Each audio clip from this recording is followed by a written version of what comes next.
Hello there. I'm going to be going over some monitor settings that I actually recommend. This is going to be kind of a short video as I kind of wanted to do this because I do enjoy these kind of how-to things. But anyway, first step is when you're installing your new GPU drivers in Windows, make sure you are using your monitor's rated or the highest refresh rate that it supports. And yeah, so my highest monitor refresh rate goes to 180 hertz. Make sure you select that because sometimes when Windows installs drivers, it sets it to like 60 hertz. It actually sets it to 59.9. So that is something that you do not want to have that set on the monitor. And if you have a second monitor, I would recommend also setting this to the highest hertz as well. Now, if you're someone who maybe wants to save, I don't know if this really does anything, if actually setting a lower resolution on, say, a secondary 1080p monitor really does anything, but another thing too is actually going into your AMD settings here. So here, let's actually open up AMD settings here. And if you're using NVIDIA, then the same process applies. Come on, AMD, I know you can load. You're on an M.2.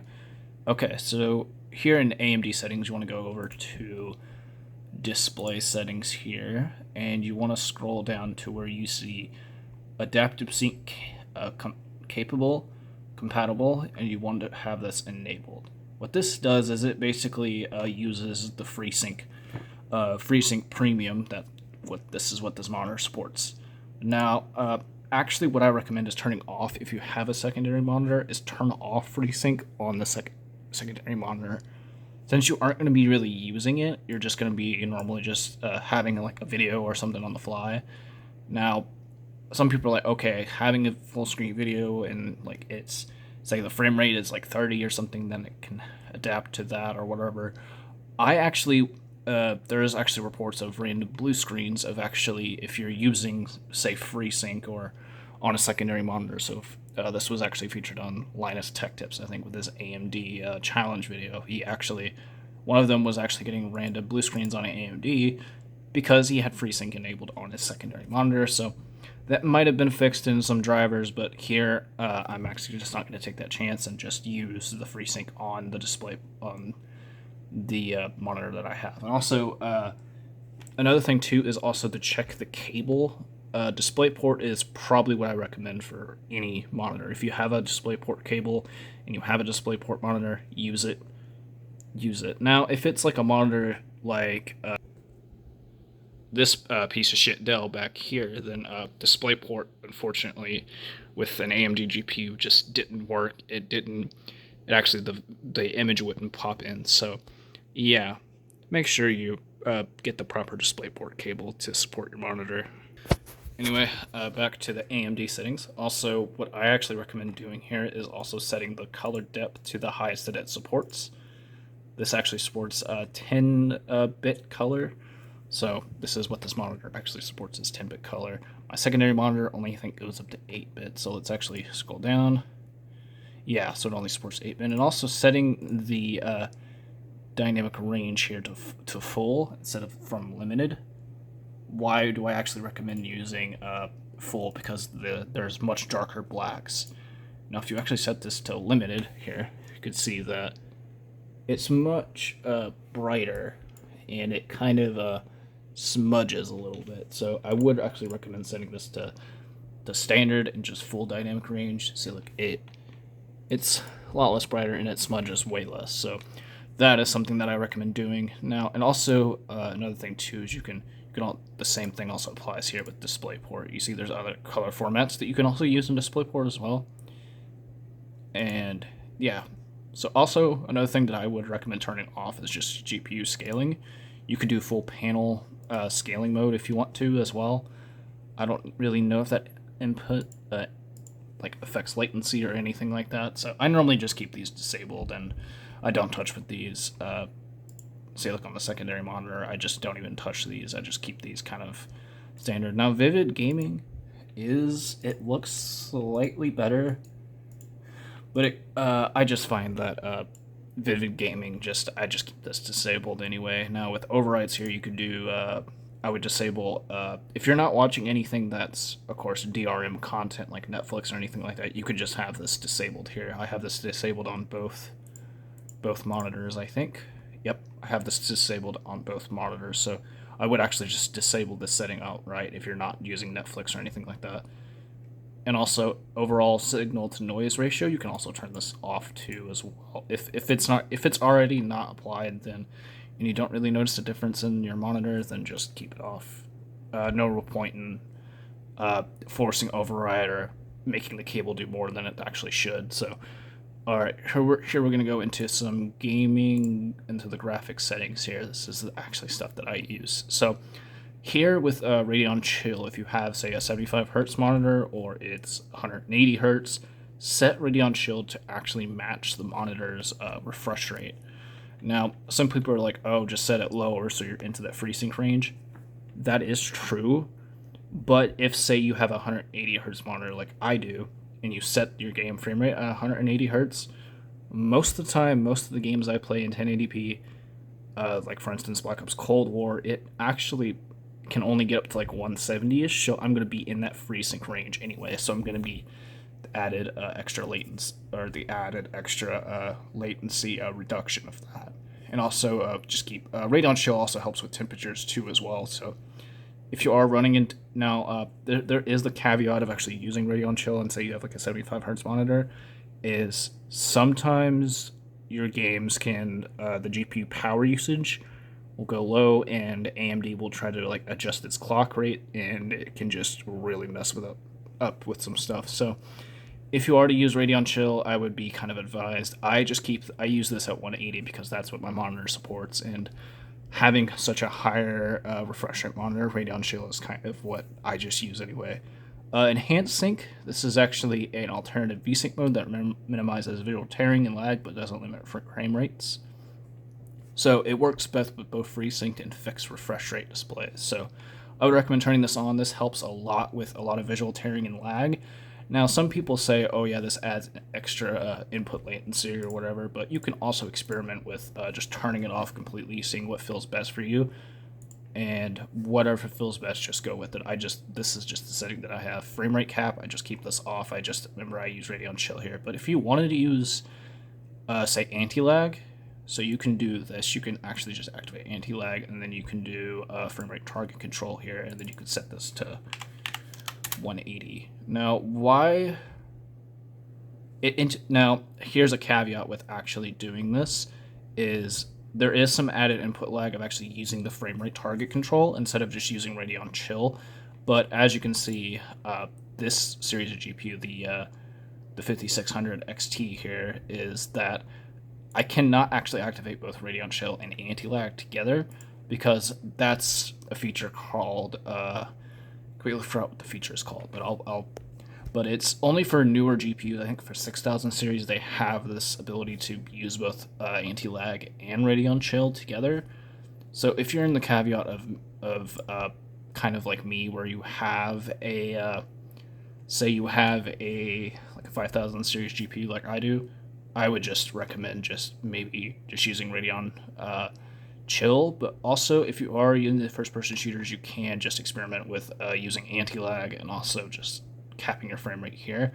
Now, I haven't tested the performance or anything like that. I haven't tested if the frame times are consistent or anything like that. I haven't tested if the input lag is pretty good. Now, let's scroll down to the settings here. Now, this is completely personal preference. I haven't really noticed anything really of actually doing anything with these sliders. You could just have these just stock, but just in case, if you notice any difference at all with these sliders here, with these two, then just mess with them. That's all you got to do. Now, games with tessellation, I have no idea if these three settings right here, I have no idea if they actually do anything. So that's why I'm so kind of mixed on them, is that I don't know if they actually do anything. If someone actually can comment below if these actually do anything or actually affect anything at all, then please let me know, because I know there was at one point in older AMD drivers where it said this only affects DirectX 9 games. and I don't know. It's like these two settings, or this setting affects DirectX 9 games, and same with estropic filtering and stuff like that. But I don't know. I would just keep these at kind of what I use, just right here. This is what I keep it as, and it's fine. But some people actually, if you are, say, like CPU bound, then I would just keep it kind of like this, or maybe like this, if you are CPU bound. But also, I'm just going to kind of probably put it back to standard about had it before and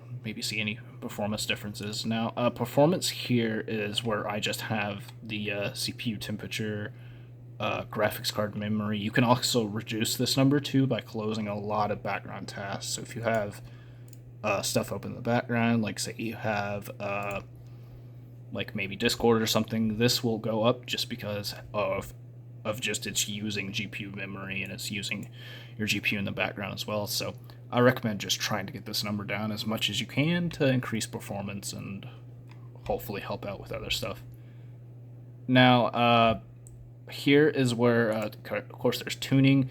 This is going to be a little bit different on 5000 series. This is kind of what I use. I just run a static fan speed here, and I went into more power tool and I actually disabled 0 RPM because I think it's a garbage feature that should just be removed from any and all GPUs. I think that it hurts with performance and thermals, and I think it's awful. So that's pretty much what I do with AMD settings. That's kind of what I do with monitor settings as well.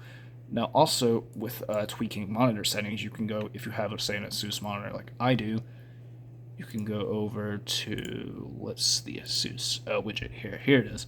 So if you have two ASUS monitors, or maybe you just have one, you can go into this display widget and you can tweak monitor settings basically without even opening up the OSD of your monitor, which is the back buttons right here, and you can go through in some settings. So here are some things that I recommend turning on. Now, first in the OSD, let's just do this and go into here in the OSD settings here. So make sure you have some settings that are, here are the settings that I use, especially on this monitor. I kind of do like it bright. I know it hurts the eyes. I know it probably can damage my eyes, but I really don't care. I actually use HDR off because how this monitor does HDR, I don't like it. It forces this warm kind of color grading, and there's no way of changing it unless you go into like AMD settings and do it from there. I'm not all about that. I just prefer just to use HDR off. I think it looks bad. Color temperatures, gamma, I prefer to have a darker gamma because it helps with shadows, and also just it helps a lot with it. Just makes some games look a bit more natural. Audio here, if you have volume, I kind of keep this at 1. If I'm playing, say, a console game and I don't want to have a headset on, just know this monitor is still loud even at volume 1, so just keep in mind that. Now here is the actual important part here. Now you probably see this overdrive, this feature right here, which is overdrive. Now a lot of people are like, oh, just put that extreme. Now, if you do this and you notice any like trailing or ghosting at the end of your mouse or maybe some weird artifacts, keep this at normal. I prefer just to keep this at normal. Also, FreeSync Premium, make sure that's on too, and that's pretty much it. That's the gaming settings that I have. So overdrive, normal, FreeSync Premium on. Now this is actually an alternative to FreeSync right here. I think it's called VRB, which is, I think it's about motion blur. So if you turn this on, you can actually use something called ultra low latency, which is, I think, on by default. So you can do other things. You can also see if the right here in refresh rate number, you can actually see if this will actually tell you your monitor's refresh rate, and it will change depending on FreeSync working. So it's a good way to tell if your FreeSync is actually doing its job. OSD here, I just keep everything default, and then system, I keep everything default as well. Now, I have no idea what this does. DDC-CI, HDMI black level, since I'm not using HDMI, I'm using DisplayPort. I really don't mess with this. So quick start mode on, input, auto. Now, if you have multiple like systems, like say you have like an Xbox Series S, like I do over here, and then you have a PC down here, this helps a lot if you're like switching between the two. Having auto source, it will automatically detect one that it comes up. So keep that just enabled if you switch between multiple systems. If not, just force whatever one that you use, like say it's DisplayPort, HDMI. So Anyway, that is it for monitor settings, really. It's nothing much, really. Just a quickie. I know it's 15 minutes long, but most of the stuff could have been kind of shortened up really quickly, but I like to explain things. So anyway, hope this helped you out somehow.